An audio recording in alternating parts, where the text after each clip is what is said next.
That's a How you proper doing? golden. I'm good, mate. You? I'm all right. I'm all right. It's been amusing me watching you struggle with your connection.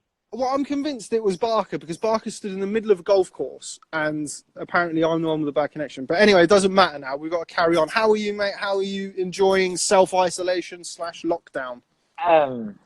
Pretty much same as everybody else. We're a couple of days in and we've had enough, really, aren't we?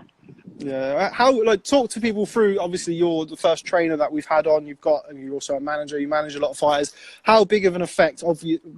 It sounds an obvious question, but how big of an effect and an impact is this on you and your guys? Massive effect on Jordan Gill. I'm gutted for him because he had a nightmare 2019. Obviously, he had the loss, came back from the loss with a win, and we thought he was going to push on. But as it turned out, he had a serious illness which affects his thyroid, his immune system, and also immune. And so we've been getting him back healthy from being in a position where I didn't actually think he was going to box again.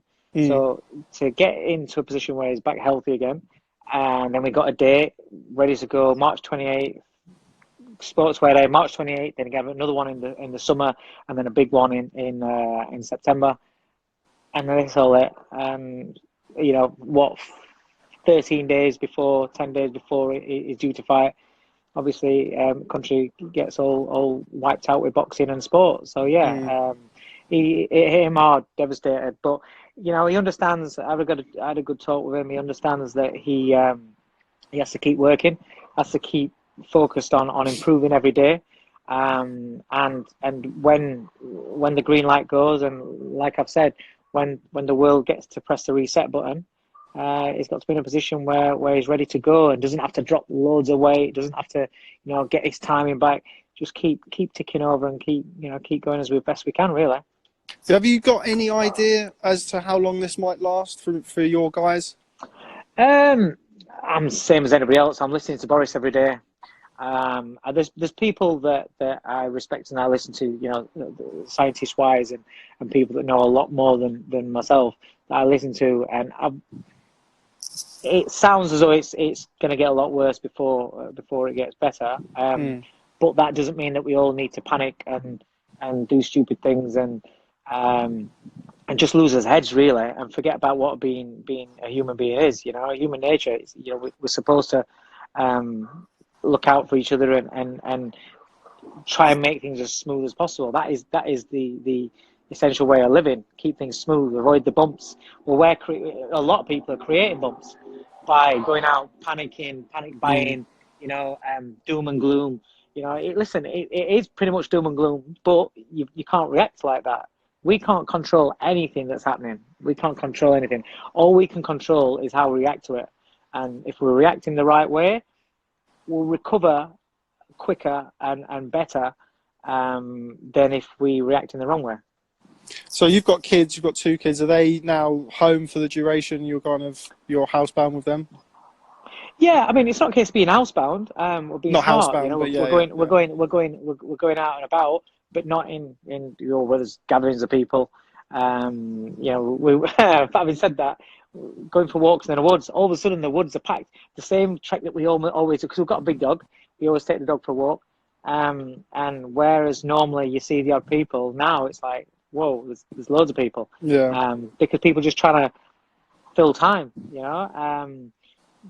But it is what it is. You just got to be careful. You've got to be smart and just go about it the best way you can. Because the problem is, a lot of people, obviously in this day, there's a lot of mental health awareness, and people being cooped up. It isn't a good thing for those people with that kind of mentality where they're going to struggle. You need to keep yourself occupied. You need to keep your mind going. I mean, I'll take Theo on the back playing football. I've took him in on the field that's near us today, playing football for an hour and a half. Just my daughter's into music. She'll play on a guitar and she'll work with the songs and things like that.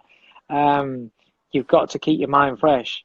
I'm going to carry on training at home and things like that. The beauty about my gym is that my gym's not open to the public and Mm. it is purely empty. The only people that use my gym are I train two fighters. That's it. You know, there's nobody else. So there's not no big gatherings. You know, so if I want to go down to the gym and train in the gym, I can go down and train in the gym. You know, I hope he's got a key. Jordan's got a key. If they want to go down and use the gym, they can. There's nobody else that's allowed in there on a good day. Never mind on a day where we're having to, you know, keep away from people. Just finally, Dave, because you've got a dragon or something in the background making some noise. That's my dog. Question from Ade Oladipo. Hello, Ade. Boxing Talk with Ade. Everybody's familiar with Ade. I know you're going to have quite the rant about this, but you've only got 2 minutes. What does Dave make about Ukad? Because you've got 10-minute slots, mate. And okay.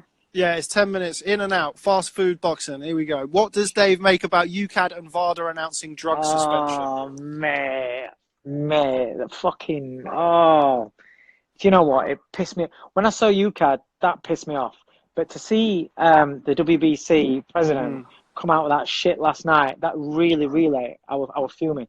You know, for the rest of the night, I was fuming because listen, people can say, oh yeah, but what do you expect them to do? Because there's there's an epidemic and pandemic and they've got to look after themselves. I get that, but just don't tell everybody. Yeah. If the police come out and say, oh, due to the coronavirus, we're going to stop working, you're just giving out a flag for everybody to just go out and be criminals. And it's the same thing with this. If you think that there's no chance you're going to get caught, there's no testing, there's no random knock on your door, right? If you know that's not going to happen, if you're a cheat, you are going to cheat. You've got a free reign. And that's what they're doing. Listen, until somebody comes, I'm not a boxer, so I don't get tested, but until somebody comes and knocks on my door, if I was a boxer, knocks on my door and comes at random testing, I don't know what they're doing, who else they're testing. I don't know if they're going next door. I don't know if they're going to somebody else's gym. I don't know what they're doing. I'm not aware of it because we don't know. It happens. Fighters get tested, but we're not aware of what happens with anybody else until somebody tweets a picture saying of the piss, saying, oh, random testing, 6 a.m., rah, rah. We don't know they're being tested, right? So what is the difference if we don't know if they're being tested and they are being tested to if VADA and Ukad just didn't do the test because they can't for their health and safety and they just carried on as we are? Because until you get that knock on the door, you don't know that there's testing going on. Now by coming out and saying, we're cutting back on the testing, we're not doing no testing, rah, rah. Everybody knows that no testing. So if you're a cheating scumbag, you're going to go and cheat. And I look after fighters. I train 2 fighters that wanting to get up there. I manage fighters that wanting to get up there. Right? Every time my fighters step in the ring, they're risking their lives. Right? Prigs like that telling the world, go ahead and cheat because we ain't going to be testing you, are putting my fighters' lives at risk. And, please God, nothing like that happens. What they're doing is they're making it harder for my fighters to win. When they get the opportunities against better fighters, higher level, and they climb the rankings, challenge for titles, if the other fighters are on gear and have been cheating for God knows how long and made themselves stronger, made them fitter, everything, my guys are at a disadvantage. And that goes for every other clean boxer. Every other clean boxer goes in at a disadvantage against cheats. And by giving them a green light to go ahead and cheat because you're not really going to get a knock on the door, it's bollocks, it's stupid, and it was callous, and it's totally irresponsible towards this sport. You know, it's just a great sport. I love this sport.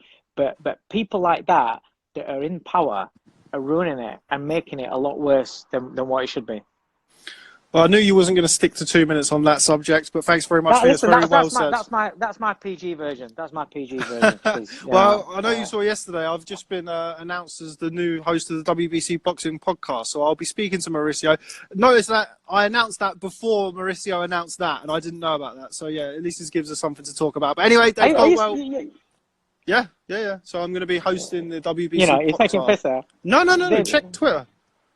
Are you serious? Yeah. Get me on. Get me on. Okay, deal. Get me on a one-on-one with. Okay, deal. We'll have you on at the end of the month. Right. Okay. All right, mate. Thanks very much for stopping by, Dave Coldwell. Absolute gentleman. Thank you very much. Thank you.